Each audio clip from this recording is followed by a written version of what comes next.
ಜೈ ಶ್ರೀರಾಮ. ಸ್ವಾಮಿಯೇ ಶರಣಮಯ್ಯಪ್ಪ. ನಮಸ್ಕಾರ ಅಣ್ಣ ತಂಗಿಯರೇ, ಎಲ್ಲರೂ ಹೇಗಿದ್ದೀರಾ? ಎಲ್ಲರೂ ಚೆನ್ನಾಗಿದ್ದೀರಾ ಎಂದು ಅನ್ಕೊಳ್ತಿದ್ದೇನೆ. ಪ್ರತಿ ವಾರದಂತೆ ಈ ವಾರವೂ ನಿಮಗಾಗಿ ಒಂದು ಅದ್ಭುತ ದೇವಾಲಯವನ್ನು ಪರಿಚಯಿಸಲು ನಿಮ್ಮ ಮುಂದೆ ಬಂದಿದ್ದೇನೆ.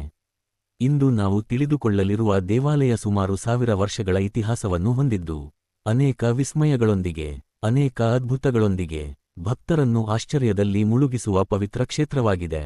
ಈ ವಿಡಿಯೋಗೆ ಒಳಗೆ ಹೋಗುವ ಮೊದಲು ಒಂದು ಚಿಕ್ಕ ವಿನಂತಿ: ದಯವಿಟ್ಟು ನನ್ನ ಚಾನೆಲ್ ಅನ್ನು ಸಬ್ಸ್ಕ್ರೈಬ್ ಮಾಡಿ.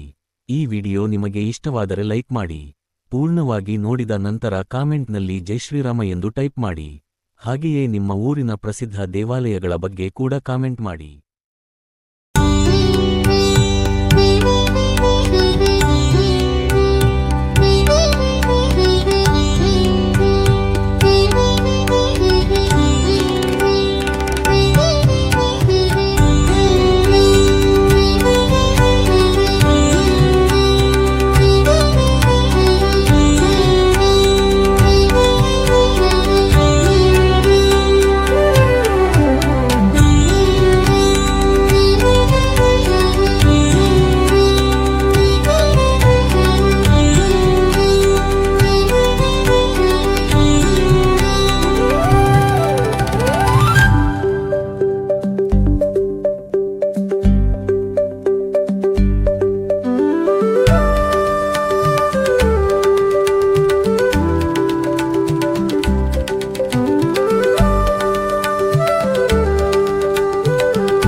ಹಾಗಾದರೆ ಏಕೆ ತಡ?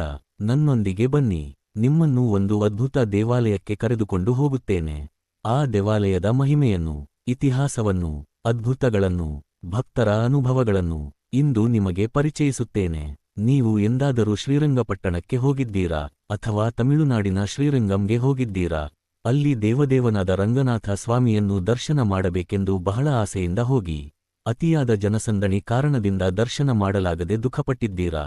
ಅಂತಹ ಭಕ್ತರಿಗಾಗಿಯೇ ಆ ದೇವದೇವನೇ ನಮ್ಮಿಗಾಗಿ ನಮ್ಮ ರಾಯಲಸೀಮಾ ಪ್ರದೇಶಕ್ಕೆ, ನಮ್ಮ ಹಿಂದೂಪುರದ ಸುತ್ತಮುತ್ತಲಿನ ಒಂದು ಬೆಟ್ಟದ ಮೇಲೆ ಸ್ವಯಂಭೂವಾಗಿ ಅವತರಿಸಿದ್ದಾನೆ. ಆ ದೇವದೇವನ ಹೆಸರು ನಿಮಗೆಲ್ಲ ತಿಳಿದಿದೆ. ವೈಕುಂಠ ರಾಜ, ಶ್ರೀಲಕ್ಷ್ಮೀಪತಿ, ಶ್ರೀನಿವಾಸ, ಶ್ರೀರಂಗನಾಥ ಸ್ವಾಮಿ. ಇನ್ನು ಮುಂದೆ ನಮ್ಮ ರಾಯಲಸೀಮಾ ಭಕ್ತರು ಶ್ರೀರಂಗಂ ಅಥವಾ ಶ್ರೀರಂಗಪಟ್ಟಣಕ್ಕೆ ಹೋಗಿ ಅನಾವಶ್ಯಕವಾಗಿ ಕಷ್ಟಪಡುವ ಅಗತ್ಯವಿಲ್ಲ.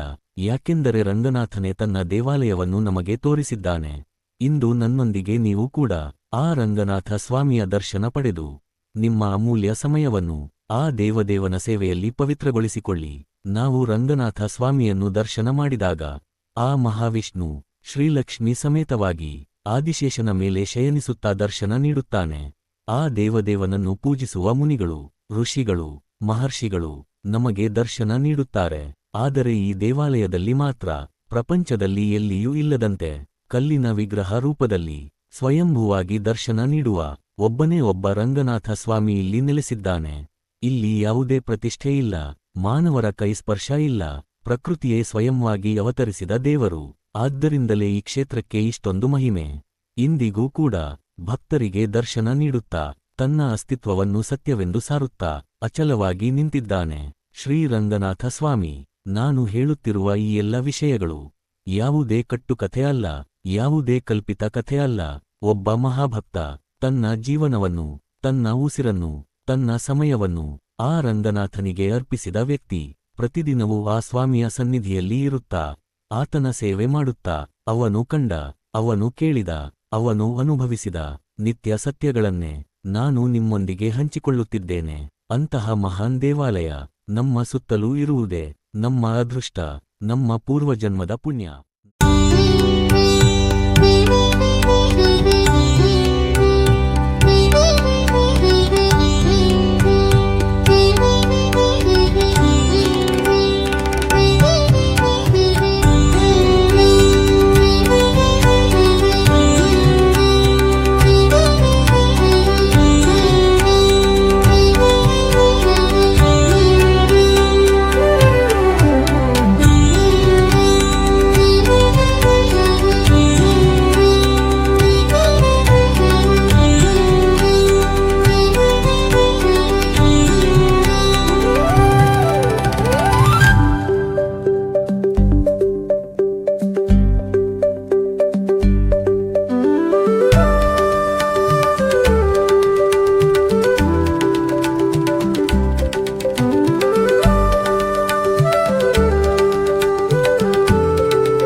ತನ್ನ ಸಮಯವನ್ನು ಆ ರಂಗನಾಥನಿಗೆ ಅರ್ಪಿಸಿದ ವ್ಯಕ್ತಿ ಪ್ರತಿದಿನವೂ ಆ ಸ್ವಾಮಿಯ ಸನ್ನಿಧಿಯಲ್ಲಿ ಇರುತ್ತಾ ಆತನ ಸೇವೆ ಮಾಡುತ್ತಾ ಅವನು ಕಂಡ, ಅವನು ಕೇಳಿದ, ಅವನು ಅನುಭವಿಸಿದ ನಿತ್ಯ ಸತ್ಯಗಳನ್ನೇ ನಾನು ನಿಮ್ಮೊಂದಿಗೆ ಹಂಚಿಕೊಳ್ಳುತ್ತಿದ್ದೇನೆ.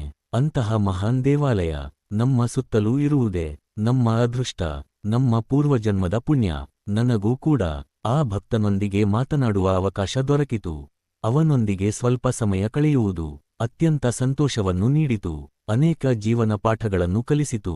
ನಾನು ಅನೇಕ ದೇವಾಲಯಗಳನ್ನು ದರ್ಶನ ಮಾಡಿದ್ದೇನೆ, ಆದರೆ ಅವುಗಳಲ್ಲಿ ಕೆಲವು ಮಾತ್ರ ನನ್ನ ಹೃದಯದಲ್ಲಿ, ನನ್ನ ಸ್ವಲ್ಪ ಸಮಯ ಕಳೆದ ಶಾಶ್ವತವಾಗಿ ಉಳಿದ ಮನಸ್ಸಿನಲ್ಲಿ ಅನೇಕ ಪ್ರಶ್ನೆಗಳಿಗೆ ಸ್ಥಾನ, ಉತ್ತರಗಳು ರಂಗನಾಥ ಸ್ವಾಮಿ ಅಂತರ್ಧಾನವಾದವು. ನನ್ನ ಕುಟುಂಬದೊಂದಿಗೆ ಸೇರಿ ಆ ರಂಗನಾಥ ಸ್ವಾಮಿಯ ಸೇವೆಯಲ್ಲಿ ಸ್ವಲ್ಪ ಸಮಯ ಕಳೆಯುವುದನ್ನು ನಾನು ಪಡೆದ ಮಹಾನ್ ಪುಣ್ಯವೆಂದು ಭಾವಿಸುತ್ತೇನೆ. ನೀವು ಕೂಡ ಇಂತಹ ಅನುಭವವನ್ನು ಪಡೆಯಲು ಬಯಸುತ್ತೀರಾ? ಹಾಗಾದರೆ ಏಕೆ ತಡ? ಇಂದೇ ಸಬ್ಸ್ಕ್ರೈಬ್ ಮಾಡಿ, ಕಾಮೆಂಟ್ನಲ್ಲಿ ಲೊಕೇಶನ್ ಎಂದು ಟೈಪ್ ಮಾಡಿ. ನಿಮಗೆ ಆ ದೇವಾಲಯದ ಸ್ಥಳವನ್ನು ಕಳುಹಿಸುತ್ತೇನೆ. ನೀವು ಕೂಡ ಹೋಗಿ ಆ ರಂಗನಾಥ ಸ್ವಾಮಿಯನ್ನು ದರ್ಶನ ಮಾಡಿ. ನಿಮ್ಮ ಜೀವನವನ್ನು, ನಿಮ್ಮ ಮನಸ್ಸನ್ನು, ನಿಮ್ಮ ಭಕ್ತಿಯನ್ನು ಪವಿತ್ರಗೊಳಿಸಿಕೊಳ್ಳಿ. ಮುಂದಿನ ವಾರ ಆ ಮಹಾಭಕ್ತನೊಂದಿಗೆ ಕಳೆದ ವಿಶೇಷ ವಿಡಿಯೋವನ್ನು ನಿಮ್ಮ ಮುಂದೆ ತರುತ್ತೇನೆ. ಅವರೆಗೆ ನೀವು ಎಲ್ಲರೂ ಆರೋಗ್ಯವಾಗಿದ್ದು ಸಂತೋಷವಾಗಿರಲಿ ಎಂದು ಆಶಿಸುತ್ತಾ ಈ ವಿಡಿಯೋಗೆ ವಿದಾಯ ಹೇಳುತ್ತಿದ್ದೇನೆ. ಧನ್ಯವಾದ.